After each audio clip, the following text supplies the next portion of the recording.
Buenos días, nuestro equipo está conformado por Clara Gallegos José Ángel, Luna Díaz Ana Karina y Martínez Guzmán Carlos Alex.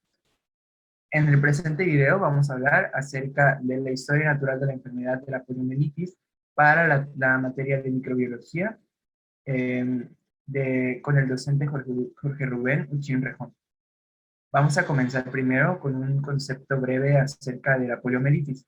Para eso lo dejo con mi compañero José Ángel.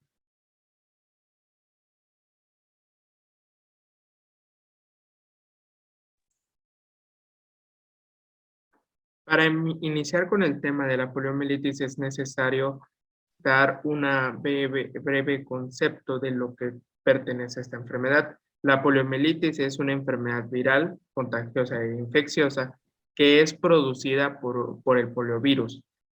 Este tipo de virus va a tener tres serotipos específicos que van a provocar la poliomielitis, tal como es el serotipo 1, el serotipo 2 y el serotipo 3.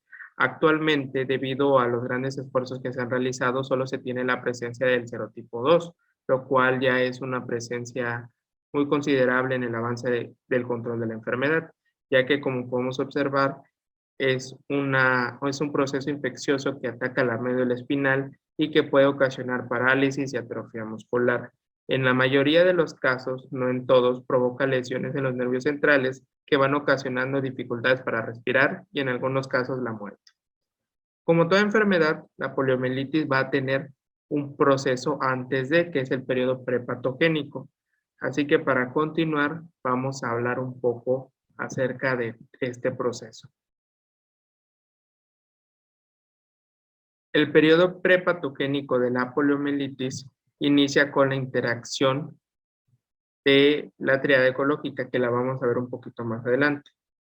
Para ir adelantando en este tema, podemos decir que es una enfermedad que se propaga vía fecal oral. ¿Qué quiere decir esto?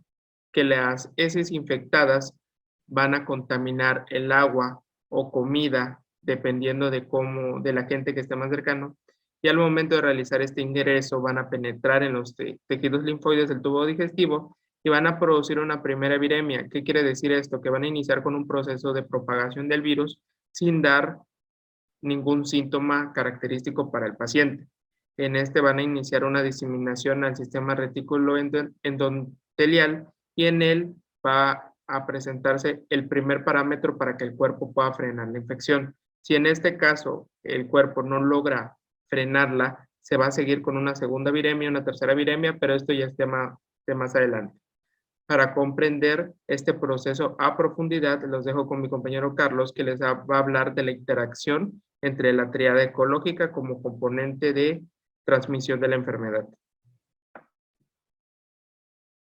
Bueno, entonces vamos a entrar un poquito en el tema de la triada ecológica. Como triada ecológica podemos entender la interacción del huésped y un agente en un ambiente propicio. ¿Podemos pasar a la siguiente diapositiva, por favor? Ok, la triada ecológica de la poliomielitis es la siguiente. El agente patógeno, que es el poliovirus, que puede ser de tres serotipos, 1, 2 y 3. El huésped en general son los humanos. Si nos vamos a un área específica, es muy común en niños menores de 5 años y en personas que no han sido vacunadas. El ambiente es en los lugares y alimentos contaminados por heces fecales.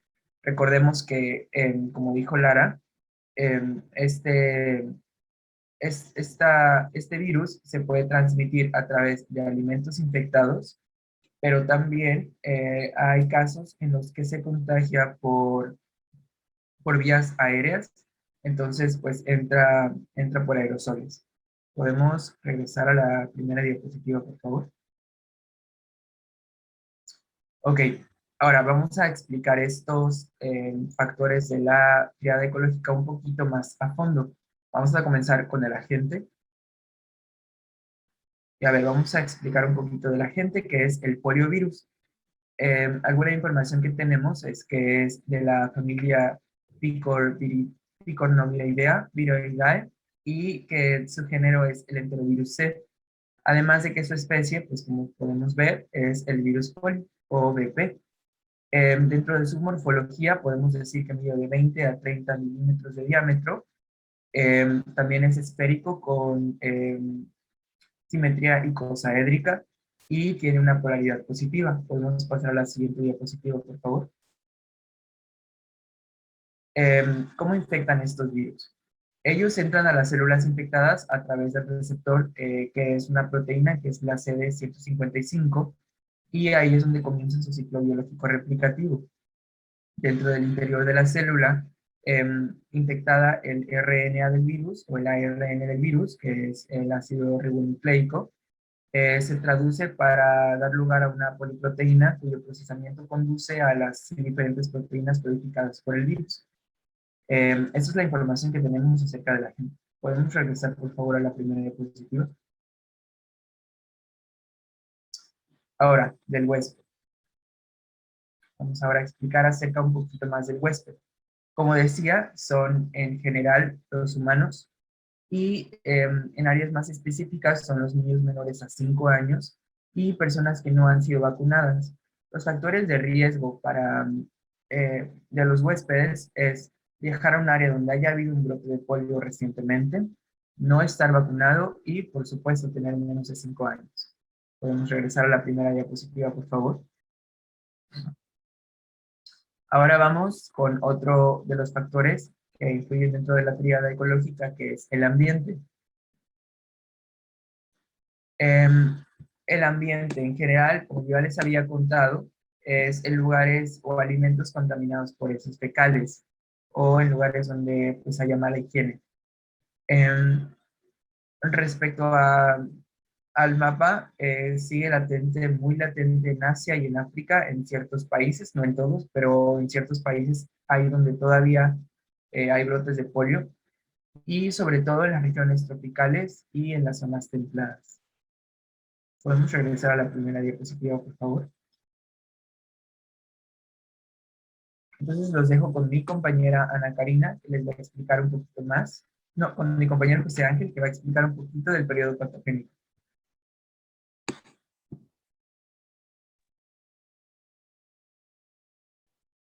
Para continuar, vamos a hablar acerca del periodo patogénico, que es ya el proceso en el cual el virus ya se encuentra en un proceso de incubación e inicia con la manifestación de algunos síntomas.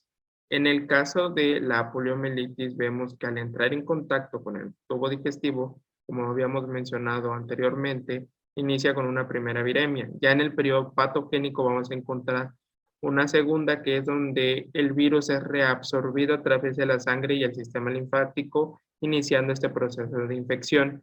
Inicia con la aparición de síntomas entre los días 5 y 35, con una media de 7 a 14 días después de que el agente haya hecho contacto con el huésped, resultando importante que en esta etapa se tenga manifiesto de los síntomas, ya que muchas veces los pacientes no presentan esta tal manifestación. Por lo tanto, resulta un poco complicado saber si está infectado o no de este virus.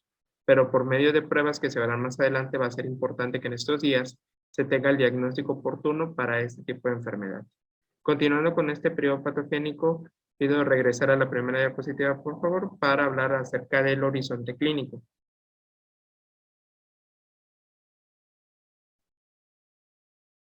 Que el horizonte clínico va a ser este elemento que nos va a permitir entender cuál va a ser el proceso completo de manera breve de la enfermedad. La poliomielitis va a ser aquella que va a ocasionar parálisis flácidas permanentes, que como ya habíamos hablado un poco al respecto, va a ser causada por la lesión de las neuronas motoras del asta anterior de la médula espinal y bulbo raquídeo. Como les manifestaba, el 95% de las infecciones de este virus son asintomáticas, no provocan ningún signo o síntoma característico hasta el momento en que ya presenta la parálisis. De manera general puede presentar síntomas como malestar de la garganta, inquietud, dolor de cabeza, garganta enrojecida y fiebre alta, pero como vemos, son síntomas generales, ninguno específico y característico de la poliomielitis.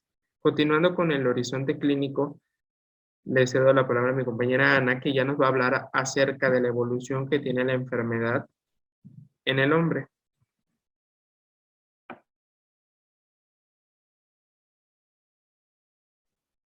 Bueno, en esta parte de la evolución encontramos el primer nivel, que es llamado la patogénesis temprana discernible, que pues básicamente nos dice que en primer lugar va a afectar lo que es la orofaringe y se va a replicar en el tracto intestinal.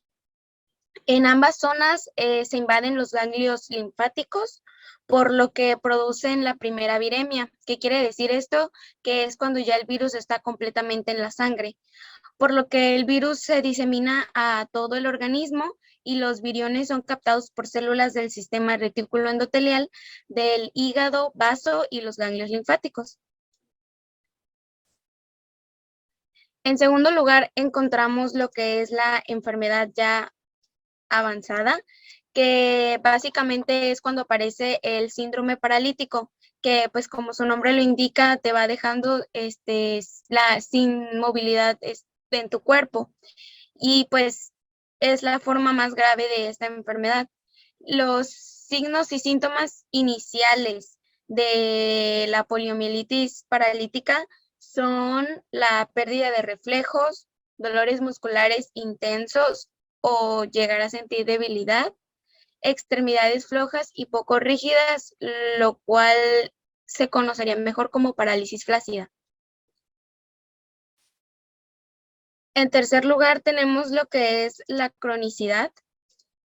Y pues básicamente para este virus, para la poliomielitis, no se presentan grandes incidencias de que el paciente pueda llegar a tener una cronicidad. Esto pues es gracias a que ha sido totalmente debilitada por la vacunación de Sabin. Lo que sí es que se distinguen en 3 periodos. El primer periodo es el inicial o agudo, que este tiene una duración aproximada, pues, o sea, de todo es de regresión de la parálisis. Este sí tiene una duración un poco más, pues, extensa, por lo que es de 6 meses a 1 año. Y el tercer periodo es el periodo de la parálisis permanente, que básicamente es el que va a durar toda la vida. En el cuarto nivel nos encontramos lo que es la incapacidad, que pues aparece cuando hay un síndrome pospoliomielítico. Esto le sucede mayormente a las personas posterior a haber tenido la enfermedad de poliomielitis. Y los signos o síntomas que pueden haber en esta incapacidad son debilidad o dolor en sus músculos y articulaciones, fatiga, desgaste muscular, problemas de deglución o incluso de respiración, trastornos respiratorios relacionados con el sueño y la disminución de la tolerancia a las bajas temperaturas. Y como último nos encontramos lo que es la muerte. Pues esta llega cuando la enfermedad ya está en una etapa que se llama poliomielitis paralítica. Esta afortunadamente se ha reducido drásticamente en sus cifras relacionadas a la tasa de mortalidad en los pacientes que la padecen.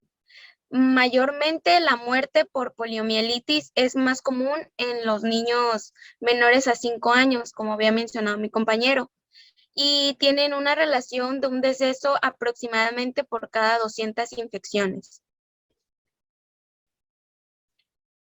Para este virus existen 3 tipos de prevenciones, la cual es primaria, secundaria y terciaria. Los dejo con mi compañero para que le explique más a profundidad. Dentro de la prevención primaria podemos encontrar 2 clasificaciones. Por favor, ¿podrías darle en prevención primaria? Ok. La primera que podemos encontrar, podrías pasar a la siguiente diapositiva, por favor, es el fomento a la salud. Dentro del fomento a la salud, para la poliomielitis, se hacen campañas de concientización acerca de la importancia de la vacunación, es decir, de la inmunización. Se busca fomentar la alimentación saludable y promover la importancia de la higiene. Estos 3 factores promueven a una sociedad donde haya menos poliomielitis. ¿Podrías regresar a la primera diapositiva, por favor? Y por otro lado tenemos la protección específica. Dentro de la protección específica se promueven medidas para que en caso de un brote de poliomielitis se pueda prevenir la infección de la enfermedad. La protección específica para esta enfermedad es la inmunización, como decía, puede ser la vacuna OPV o la IPV. También importa evitar comer o beber en lugares que no tienen certificaciones higiénicas, el uso de mascarilla en lugares comunes debido a que también se puede contagiar por aerosoles, el saludo y el estornudo de etiqueta, así como desinfectar los productos que se van a cocinar y hacer un correcto uso de lavado de manos. Lavarse las manos correctamente es importante para que a través de las manos no se transmita el virus. Y también en caso de que haya una persona infectada es importante aislarla y no compartir ni platos, ni vasos, ni tampoco el excusado, porque como podemos decir, es ahí donde se contagia mayormente la poliomielitis. ¿Podemos regresar a la primera diapositiva, por favor? Ahora, dentro de la prevención secundaria también hay dos clasificaciones. En la prevención secundaria, podríamos darle ahí, por favor. Podemos pasar a la siguiente diapositiva. Existen lo que es el diagnóstico precoz y el tratamiento oportuno. Dentro del diagnóstico precoz, es importante que el personal de salud pueda diagnosticar a tiempo esta enfermedad. Generalmente se puede reconocer la poliomielitis por los puros síntomas, como son la rigidez de la espalda y el cuello, los reflejos anormales y también la dificultad para tragar y respirar. Pero no nada más con los puros síntomas se puede decir que es poliomielitis, por lo tanto se tienen que hacer exámenes o estudios. Los exámenes que se pueden hacer son la punción lumbar, el cultivo viral, la reacción en cadena de las polimerasas con transcriptasa inversa en sangre o en líquido cefalorraquídeo, y también las pruebas serológicas en busca de serotipos de poliovirus, esto para definir cuál es, enterovirus y virus del Nilo occidental. Podemos pasar a la siguiente diapositiva, por favor. Dentro del tratamiento inmediato. No existe un tratamiento para curar la poliomielitis, sin embargo, sí para controlar sus síntomas. Es debido a esto que se centra como tal en el aumento del bienestar, en la aceleración de la recuperación y la prevención de las complicaciones. Los tratamientos en general consisten en analgésicos, en respiradores portátiles para ayudar a respirar al paciente y también en el ejercicio moderado, que es la fisioterapia en general. Esto ayudará a que se prevenga la pérdida de la musculatura y reducir un poquito del daño. Podemos regresar, por favor, a la primera diapositiva. Por otro lado, tenemos la limitación del daño. Dentro de la limitación del daño, son todas las medidas que se pueden tomar para controlar los síntomas y evitar que puedan empeorar, además de reducir el daño a largo plazo. Para esto, dentro de la poliomielitis, podemos encontrar un manejo adecuado de las complicaciones, también evitar las posiciones viciosas y las contracturas musculares, además de que es muy importante y es vital el inicio de la fisioterapia temprana. Esto nos ayudará a que no se pierda la musculatura y a que el paciente dentro de un periodo largo de tiempo no pierda sus funciones de movimiento. ¿Podemos regresar, por favor, a la primera diapositiva? Ahora los dejo con mi compañero José Ángel, que les va a explicar un poquito acerca de la prevención terciaria.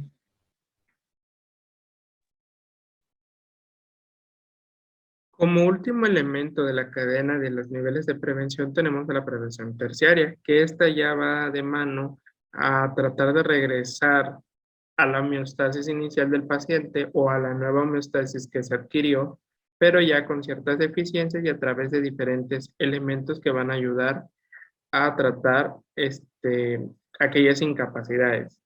Vamos a pasar a la siguiente diapositiva, por favor.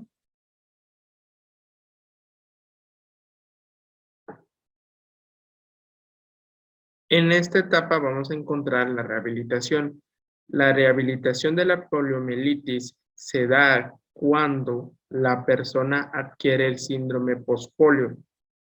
Este síndrome lo que hace es que después de un largo periodo en donde la persona se cura, entre comillas, de la enfermedad por llevar todos los procesos requeridos, va a tener un pequeño estado de tranquilidad sin síntomas, pero después va a regresar aquellas afecciones o síntomas que se dieron durante el proceso de la poliomielitis.